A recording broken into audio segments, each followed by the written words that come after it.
This episode is sponsored by Artlist. Sound design. It's important, it can support and lift your story, and it can really sell the environment and the world that you have on screen.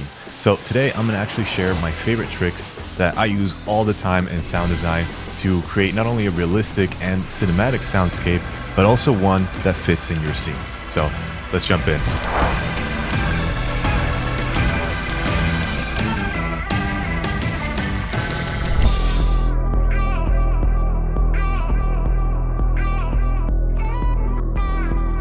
So, all right, jumping right in, before we get into any timelines at all, I kind of want to cover a little bit about the elements or the way that I structure things in theory when it comes to layering sound.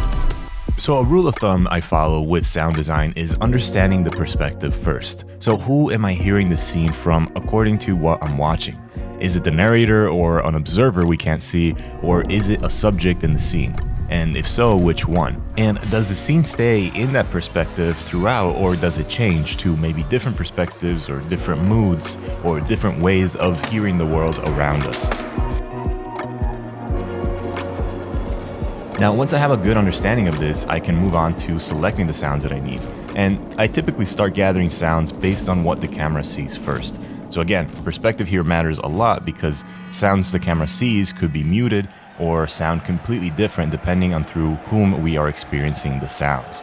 So to be a little bit more specific, we can approach the scene, and if there is any kind of ambience based on the room or space that we're in, we can add that. If there's any foley, any clicking, any moving, any rustling of clothing, all that sort of visual stuff that we can kind of perceive and that should have a sound attached to it, I'll go ahead and layer that without really worrying about too much about tweaking the sounds and getting them to fit perfectly. Right now, I'm just trying to find and layer sounds. Now, another thing we can also start to play with in this stage is to layer sounds together. So maybe one sound isn't really hitting what you're trying to get out of the timeline or out of that moment. And so maybe layering multiple sounds or variation of the same sound can kind of build a new, unique version of the sound that you're looking for. So this is especially true when it comes to hits, that sort of thing, or punches.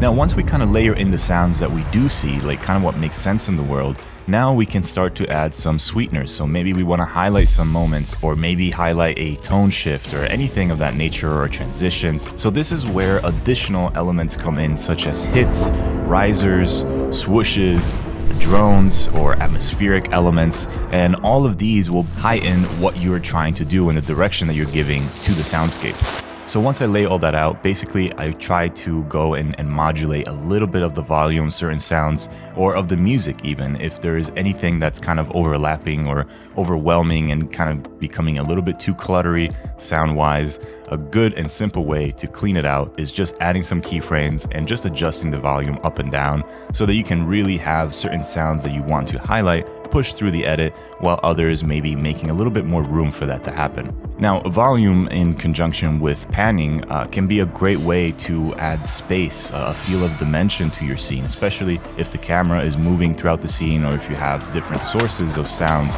moving in that world.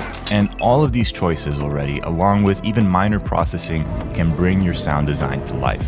Now, speaking of processing, I love my handy 2 or 3 tools or effects that get the job done for me almost any time. So I like to EQ my sounds in a few different ways. One is if there is any specific part of the sound spectrum that I want to highlight or bring down, I can do that just by going into my equalizer, looking at the spectrum, and maybe taking down some of those frequencies that might be a little bit too overbearing, or might be a little bit distracting, or just might change the nature of the sound into something that you don't want. Now, this can be preference just by hearing what sounds better to you, and can also be one way of helping place the sound in the space in your scene. EQ alone can really kind of give you a sense of things being closer to camera or further away from camera just by even playing with the EQ and maybe dropping some of the highs or some of the lows, depending on where that sound is coming from. And so to add to the idea of contextualizing sounds in your scene space, reverb is a great way to have the sound behave and bounce and echo as it would in that environment that we're seeing. And these two effects or tools alone can really help add dimension to your sound design and can really make every element you're adding feel like it belongs there. Here you can see how reverb is used as an effect to fake slow-mo. You can see that when I turn reverb off in this case, we are turning off that fake slow-mo that we were getting earlier.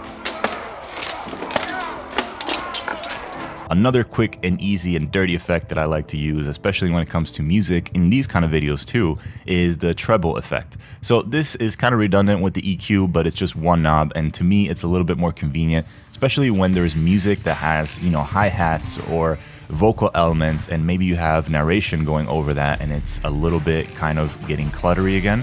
Then you can bring in a treble effect to the music, bring down the treble so that it kind of mutes the higher end of the spectrum, and then your voiceover can read through a lot better. Another trick that I'll throw in by using these effects and these ideas combined is if we go back into the EQ, you can actually bring down some frequencies from music where the vocal spectrum usually is. This might sound a little confusing, but basically the main idea is I'll subtract these sort of set of frequencies here. It adds more space for my voice to kind of come through in that same range of frequency. I hope that makes sense, and that's already another powerful way of using these very simple effects that, again, most programs have.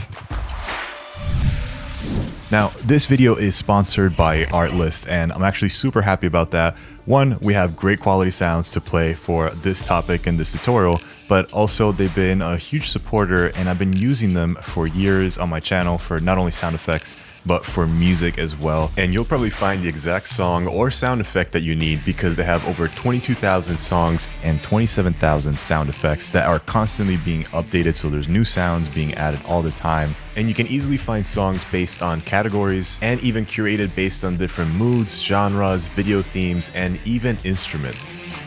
And honestly, when it comes to pricing and licensing, and most importantly, for me especially, since I do a lot of content on YouTube and online, there is no copyright strikes whatsoever. I've never had an issue with Artlist, and I think it's also very accessible, and the website is very clean and very easy to navigate so that you can use the platform to its full advantage and find the sounds that you need for your project quick. You can choose a subscription tier that fits your creative needs, so you can go with the personal plan, which covers all of your social media needs. And then of course you have the unlimited plan, which covers everything from personal to commercial projects. So definitely sign up for Artlist right now with my custom link in the description, and you actually will get 2 months free when you purchase an annual subscription. So definitely check them out.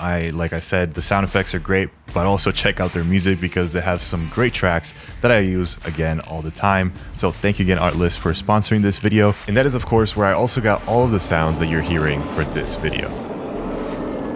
So I hope this was a good start for you and it did help. If you like this video, give it a like and share it with a friend. I really appreciate that. Tell me what your favorite effect was, or a new one that you didn't know, or maybe one that you do know and you want to share with others. Definitely leave that in the comment section below. And also, one other thing, I'll just throw in a shout out to my marketplace since I've revamped it recently. So I definitely wanted to showcase that here for a sec, since there's a lot of tools on the visual side and one on the sound side, but we're not gonna mention that because, you know, we're sponsored by Artlist. So just go there and check out the visual side of the tools, see if there's anything there that interests you. And huge thanks again to Artlist for sponsoring this video. The link in the description. All right, thank you guys so much for watching. My name is Chris for Kriscoart, and I'll see you next time.